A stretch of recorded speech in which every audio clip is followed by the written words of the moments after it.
ಕನ್ನಡ ಕಲಿಯೋ ಮುಂಡೆದೆ. ಮಳೆ ಹುಡುಗಿ ಪೂಜಾ ಗಾಂಧಿ ಕನ್ನಡ ಪ್ರೇಮ ವಿಶೇಷವಾಗಿಯೇ ಇದೆ. ಎಲ್ಲೇ ಹೋದ್ರೂ ಸರಿಯೇ ಇಂಗ್ಲಿಷ್ ಮಾತಾಡುವುದಿಲ್ಲ, ಬದಲಾಗಿ ಕಸ್ತೂರಿ ಕನ್ನಡವನ್ನೇ ಮಾತನಾಡ್ತಾರೆ. ಈ ವರ್ಷದ ಹಂಪಿ ಉತ್ಸವದಲ್ಲೂ ಪೂಜಾ ಗಾಂಧಿ ಕನ್ನಡ ಮಾತಾಡಿದ್ದಾರೆ. ಯೋಗರಾಜ್ ಭಟ್ರು ಬರೆದ ಕನ್ನಡ ಮಾತಾಡೋ ಮೂದೇವಿ ಹಾಡನ್ನ ಹಾಡಿದ್ದಾರೆ. ತಮ್ಮದೇ ಶೈಲಿಯಲ್ಲಿಯೇ ಇದನ್ನ ಹಾಡಿ ಎಲ್ಲರೂ ಆಶ್ಚರ್ಯ ಪಡುವಂತೆ ಮಾಡಿದ್ದಾರೆ. ಇದ್ಮೇಲ್ ಭಾಷೆ ಕಲ್ತ್ರೆ ಮರ್ಯಾದೆ. ಪಕ್ಕದಲ್ಲಿಯೇ ಇದ್ದ ನಟಿ ಪ್ರೇಮ ಹಾಗೂ ನಟ ರಮೇಶ್ ಅರವಿಂದ್ ಕೂಡ ಈ ಹಾಡನ್ನ ಕೇಳಿ ಸಿಕ್ಕಾಪಟ್ಟೆ ಖುಷಿ ಪಟ್ಟಿದ್ದಾರೆ. ಪೂಜಾ ಗಾಂಧಿ ಕನ್ನಡ ಪ್ರೇಮಕ್ಕೆ ಸಾಟಿನೇ ಇಲ್ಲ, ಕನ್ನಡ ಬರೋದೇ ಇಲ್ಲ, ನಾನು ಹಿಂದಿ ವಾಲಿ ಅಂತ ಎಂದೂ ಹೇಳಿಲ್ಲ. ಕನ್ನಡವನ್ನ ಕಲಿತ್ಕೊಂಡ್ರು, ಕನ್ನಡವನ್ನ ಬರೆಯೋದು ತಿಳಿದುಕೊಂಡ್ರು, ಕನ್ನಡದಲ್ಲಿಯೇ ಮಾತಾಡೋದನ್ನ ಕಲಿತ್ಕೊಂಡ್ರು.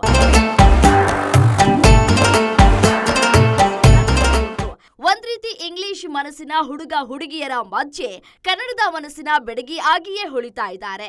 ಈ ವರ್ಷದ ಹಂಪಿ ಉತ್ಸವಕ್ಕೆ ಹೋಗಿದ್ದ ಪೂಜಾ ಗಾಂಧಿ ಅಲ್ಲೂ ತಮ್ಮ ಕನ್ನಡ ಪ್ರೇಮವನ್ನ ಮೆರೆದಿದ್ದಾರೆ. ಯೋಗರಾಜ್ ಭಟ್ರು ಬರೆದ ಕನ್ನಡ ಕಲಿಯೋ ಮೂದೇವಿ ಹಾಡನ್ನ ಪೂಜಾ ಗಾಂಧಿ ಇಲ್ಲಿ ಹಾಡಿದ್ದಾರೆ. ಸಾವಿರಾರು ಜನರ ಮುಂದೆ ಓಯ್ ಮೂದೇವಿ ಕನ್ನಡ ಕಲಿಯೋ ಅಂತಲೇ ಹಾಡಿದ್ದಾರೆ. ಕನ್ನಡದ ಬಗ್ಗೆ ಅತಿ ಹೆಚ್ಚು ಪ್ರೀತಿ ಇರೋ ಪೂಜಾ ಗಾಂಧಿ ಒಂದು ಹಾಡನ್ನ ಬರೆಸಿದ್ದಾರೆ. ಕನ್ನಡ ಕಲಿಯೋ ಮೂದೇವಿ ಅನ್ನೋದೇ ಈ ಹಾಡಾಗಿದೆ. ಕನ್ನಡ ಕಲಿಯೋ ಮುಂಡೆದೆ. ಯೋಗರಾಜ್ ಭಟ್ರು ಇದನ್ನ ತುಂಬಾನೇ ಚೆನ್ನಾಗಿ ಬರೆದಿದ್ದಾರೆ. ಇದಕ್ಕೆ ವಿ ಹರಿಕೃಷ್ಣ ಅವರು ಸಂಗೀತ ಸಂಯೋಜನೆ ಮಾಡಿದ್ದಾರೆ. ಇದನ್ನ ಪೂಜಾ ಗಾಂಧಿ ಅಷ್ಟೇ ಇಂಟ್ರೆಸ್ಟಿಂಗ್ ಆಗಿಯೇ ಹಾಡಿದ್ದಾರೆ. ಇದ್ಮೇಲ್ ಭಾಷೆ ಕಲ್ತ್ರೆ ಮರ್ಯಾದೆ. ಇದನ್ನ ಮನದ ಕಡಲು ಚಿತ್ರದ ಕವಿತೆ ಮೇಳದಲ್ಲಿ ಪೂಜಾ ಗಾಂಧಿ ಹಾಡಿದ್ರು. ಪಕ್ಕದಲ್ಲಿ ವಿ ಹರಿಕೃಷ್ಣ ಪಿಯಾನೋ ನುಡಿಸ್ತಾ ಇದ್ರು. ಇವರ ಮಧ್ಯೆ ಯೋಗರಾಜ್ ಭಟ್ರು ಕೂಡ ಕುಳಿತಿದ್ರು. ಆಗ ಪೂಜಾ ಗಾಂಧಿ ತಮ್ಮ ವಿಶೇಷ ಶೈಲಿಯ ಕನ್ನಡದಲ್ಲಿಯೇ ಓಯ್ ಮೂದೇವಿ ಕಲಿಯೋ ಕನ್ನಡ ಅಂತಾಲೆ ಹೇಳಿದ್ರು. ಪೂಜಾ ಗಾಂಧಿ ಈ ಹಿಂದೆ ಜೇನಿನ ಹೊಳೆಯೋ ಹಾಲಿನ ಮಳೆಯೋ ಹಾಡನ್ನ ಹಾಡಿದ್ರು. ಡಾಕ್ಟರ್ ರಾಜ್ಕುಮಾರ್ ಅವರ ಚಲಿಸುವ ಮೋಡಗಳು ಚಿತ್ರದ ಹಾಡನ್ನ ತುಂಬಾನೇ ಚೆನ್ನಾಗಿಯೇ ಹಾಡಿದ್ರು. ತಮ್ಮ ವಿಶೇಷ ಕಂಠಸಿರಿ ಮೂಲಕ ಹಾಡಿ ಖುಷಿ ಪಟ್ಟಿದ್ರು.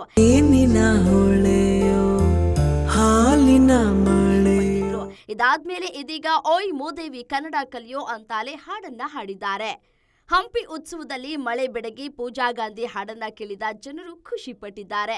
ಕನ್ನಡದ ಬಗ್ಗೆ ತಾತ್ಸಾರ ಇಟ್ಕೊಂಡವರಿಗೂ ಸರಿಯಾಗಿ ಚುಚ್ಚಿದ್ದಾರೆ. ಪಕ್ಕದಲ್ಲಿಯೇ ನಿಂತು ಇದನ್ನ ಕೇಳಿದ ನಟಿ ಪ್ರೇಮ ಹಾಗೂ ನಟ ರಮೇಶ್ ಅರವಿಂದ್ ಕೂಡ ತುಂಬಾನೇ ಮೆಚ್ಚಿಕೊಂಡಿದ್ದಾರೆ. ಪೂಜಾ ಗಾಂಧಿ ಹಾಡಿರೋ ಈ ಹಾಡು ಎಲ್ಲೆಡೆ ವೈರಲ್ ಆಗ್ತಾ ಇದೆ. ಇದ್ಮೇಲ್ ಭಾಷೆ ಕಲ್ತ್ರೆ ಮರ್ಯಾದೆ.